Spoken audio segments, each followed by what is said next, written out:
Hello YouTube, it is Toy Adventures here again with another figure review, and today guys we got something cool. Today we're taking a look at the Jurassic World Legacy Collection Dr. Ellie Sattler Risky Rescue Pack. So, this set is obviously based off of the amazing scene from Jurassic Park 1 where Ellie and Robert have to go back through the muddy, rainy night to go to the T-Rex paddock to try and rescue Alan and the others. The T-Rex has escaped. And I don't know why there's a raptor packed in here. They do show the electronic shed from the end of the movie where they have to get the power back on. But they're two completely different scenes. One is with the Jeep at night where they're driving away from the T-Rex, and the other with the raptor in the background of this packaging references the scene where Ellie has to go turn the power back on after Ray Arnold was killed by said raptor that is included here. So it's this whole presentation is a combination of two very different scenes, which is a little odd. I know they couldn't have packed a T-Rex in here. I feel like this set really didn't need a dinosaur, to be honest. You could have just gotten away with Ellie and the Jeep, and I think I saw this comment, and I have to agree with it. They should pick between the Legacy Collection or the Hammond line. Just fuse the two together, all right? Have the classic Legacy dinosaurs and whatnot, but keep the Humans Hammond Collection, because it's kind of odd getting these two separate human lines that do the same characters, but they're slightly different with less articulation.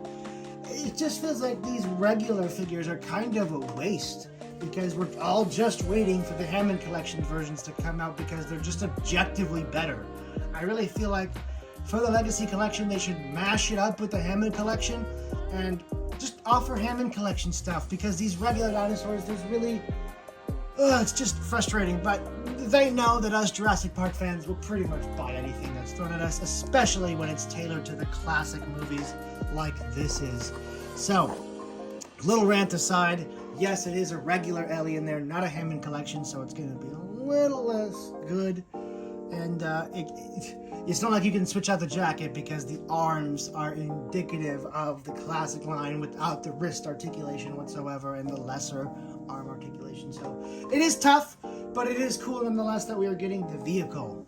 And the vehicle is the true standout here. We've gotten this brown raptor before that's meant to be the big one.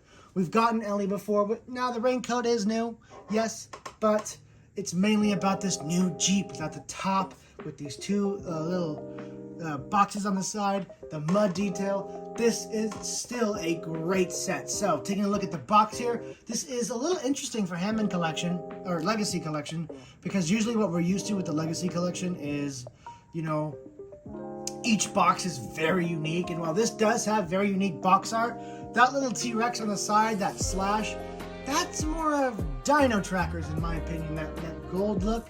It's an interesting box. I do like it, but it's not really indicative of the scene it's supposed to be. As I said before, this is more of the turning the power back on scene, while this set is meant to replicate rescuing Alan and the kids from the T-Rex paddock scene. So it's just a little odd, but it looks pretty nonetheless. I still like it. And yeah, let's get on to the back of the box. To the side, it says Jurassic World Legacy Collection. Sadly not Jurassic Park, but that's totally fine. You just have what it shows you, the little side trunks open up. The doors don't open, which is weird. The new Smash vehicle, the Jurassic World Jeep basically, does have opening doors, but this one doesn't, and I don't know why. Well, it's because they're still reusing the old model mold for the Jeep, at least at its core, but they still have not implemented opening doors because they're lazy. There's no way around it, it's just laziness. And they repacked us another Attack Pack Raptor and Ellie. So that's pretty much it for the box. And yeah, let's just go ahead and get this thing opened up. Try and keep this review short because a lot of this isn't too new, but it is enough to take a look at it. So it's great. And here is everything out of the box. Looking pretty good here. Fair set. Again, I still think the Raptor is a little unnecessary for the specific scene here, but you know what? It's a dinosaur pack-in. Why complain? And it's the big one. It's the cool Raptor. So I do like the paint scheme on it. Let's just go ahead and get it over with first. Just a basic attack pack Raptor, nothing too crazy. Let's get a good look at it. Very nice color scheme on it. Again, it's very simple, just a two-color color scheme with an overall brown and a darker brown accents with a nicely printed golden eye. It captures the feeling of the Jurassic Park Raptor without being very detailed.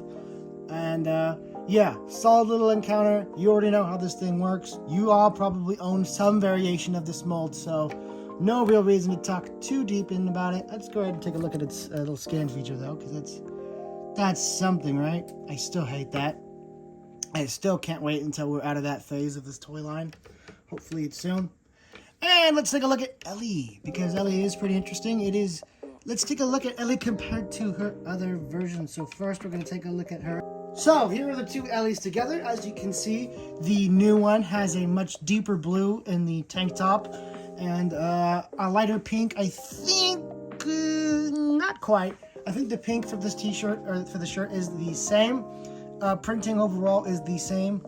It's just newer looking on this newer figure. The face is, I want to say the same. I think the printing is a little lighter. The skin tone looks a little lighter on the new one. That might just be because of the newness of the figure, and this one's just old and maybe the paint is faded a little bit. I can't tell too much, but it does look overall brighter, newer. That could just be down to the fact that it's a new figure. And comparing her to the Hammond collection, right here, the one I wish this was at its core because of the posability, still looking pretty good.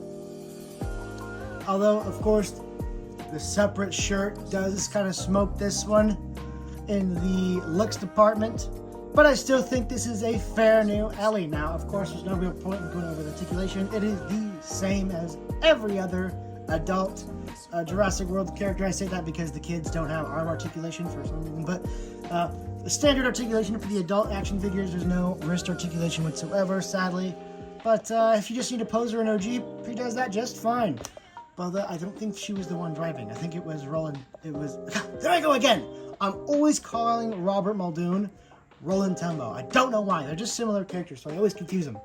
Anyway, it was Robert driving, so hopefully we get some kind of set soon. I don't know how they're going to pull it off because they just did the majority of the set with Ellie here. So somehow they got to get us the raincoat Robert Muldoon, maybe as a Legacy collection set or as a Hammond collection set. I don't care. Just get us it so we can recreate it. Now, you can recreate it already if you take the old Robert Muldoon or even the new one and you take off the jacket of this one and you take off the arms, but it's not going to fit. It's going to have female arms on a male figure. It's not going to be as articulated. So I do hope that would be a good reason for Hammond collection to make one on its own. Just as a single carded figure, I would still get it. Yeah, it's a variation of a figure we already have, but it's a key one from a key scene, a very famous scene. So that is cool. Can't wait to get her compatriot when it eventually is made. Now we're taking a look at the Jeep itself. So this is the version of the Jeep without the top roll cage and canopy. It is just the bare bones version. And I like this a lot. Now, people have made this custom for a while now. Interesting enough, the whole like dashboard section's all clear plastic back here, as you can see. That's just a little weird. They didn't put any paint on this as opposed to the windshield. It's all one piece, the dashboard and the windshield. All just one big clear plastic piece. Indicative, of course, of Mattel's laziness. They like to get lazy whenever they can. These two little side pouches open up and you can fit whatever little accessories you can fit in there. Very neat, very cool for play scenarios. I remember that as a kid. Anywhere you could store little accessories was cool, especially on a vehicle like this. Then you just have this weird crate down here. I don't know if this is supposed to be accurate or what. I don't think it's removable in any way. So that just kind of takes up what would be figure storing space. You could get your Wounded Ian from that God Creates Man little, I think it's a Mattel Creations exclusive. I don't think it's a Comic-Con. It's the Wounded Ian. Get that one, slap it back here, and then you have the complete, well, you still don't have Robert yet, so. But as for this Jeep, you do have nice little mud detailing on here. It is kind of cheap looking, but it is nice to get some kind of weathering on any of this stuff, so that's nice. its JP10, and just an overall really cool looking Jeep.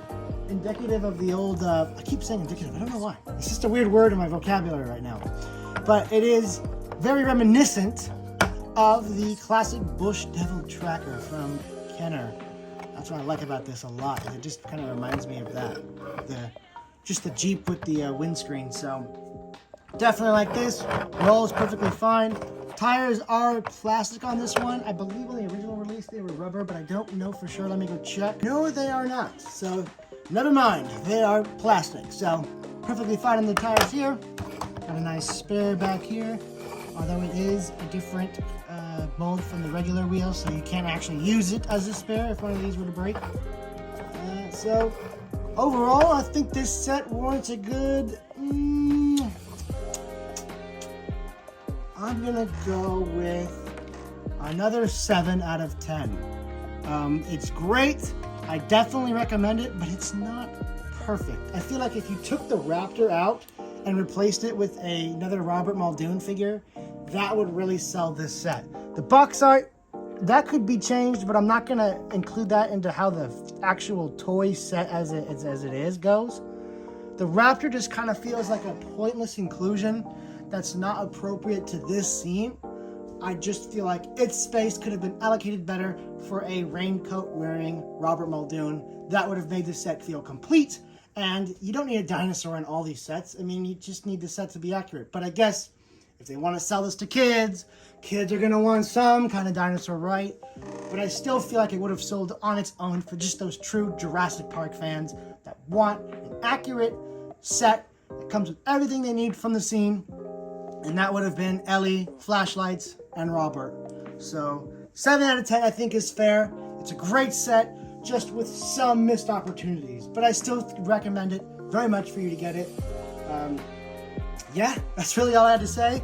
The Stripe is back, baby. Stripe is back. That's why the other set with Dennis didn't get reviewed, because I refused to buy it because they cheaped out in such an asinine way. There's just no explaining why the Stripe was gone. Mattel cheapness and laziness at its peak. But the Stripe is back, baby. So I bought the set, all right? And the Jeep is different enough than I wanted it.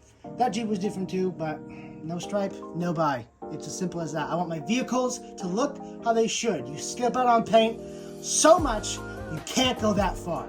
All right? I'm willing to accept lazy paint, but missing an accurate paint? No. Anyway, guys, that is it for this review. Thank you so much for watching, and this has been Toy Adventures, signing out. Peace.